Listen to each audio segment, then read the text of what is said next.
തുറക്കലപ്പത്തിനെ പറ്റി കേട്ടില്ലല്ലോ. ഇല്ല, തുറക്കലപ്പത്തിന് പറഞ്ഞു. തുറക്കലപ്പം എന്ന് പറഞ്ഞാല് ഈ തുറക്കൽ പറഞ്ഞ സ്ഥലത്ത് ഒരു ചായക്കടയിൽ തുറക്കൽ ഇവിടെ കൊണ്ടുപോയി തുറക്കലാണോ? അല്ല, തെന്നല തുറക്കൽ. തെന്നല, തിരൂര് തെന്നല തുറക്കല്. എന്നിട്ട് തുറക്കലില് ഒരു ചായക്കട തുടങ്ങി, അവിടെ ഓലുണ്ടാക്കിയ ഒരു കടിയാണ്, ഫേമസ് ആയി. അപ്പൊ എങ്ങനെ വെച്ചാൽ വിളിച്ച് ഓർഡർ ചെയ്യണം. എന്നിട്ട് കൊണ്ടോട്ടിന്ന് വരെ ആൾക്കാർ പോകുന്നുണ്ട്. ചെക്കന്മാരോട് ചോദിച്ചാൽ തുറക്കലപ്പം. എന്നിട്ട് ഓർഡർ എടുക്കണമെങ്കിൽ 20 മിനിമം ഓർഡർ. 20 minimum order.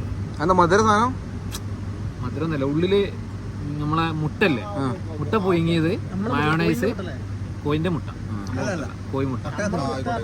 ആ കോഴിമുട്ട പുഴുങ്ങിയത് എന്ത് ചെയ്തിട്ട് സ്റ്റഫ് ചെയ്തിട്ട് അതിന്റെ ഉള്ളില് സെറ്റാണല്ലേ, മയോണൈസും അങ്ങനത്തെ സാധനങ്ങളൊക്കെ വെച്ചിട്ടുള്ള അതാണ് തുറക്കലപ്പം. ഇവിടെ വരും നിയർ ഫ്യൂച്ചർ. ഇവിടെ തുറക്കലപ്പം എന്ന് പറഞ്ഞാൽ ഇവിടെ ജംഗ്ഷൻ കൊണ്ട് വരും. മൈദല്ല, എണ്ണല്ലേ, അതാണ് എന്തുകൊണ്ട് എണ്ണ പിടിച്ചിരിക്കുന്നില്ല.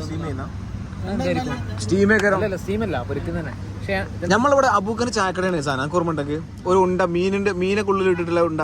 അത് ഒരു കണ്ണൂരുകാരുടെ സാധനം. കൽമാസ്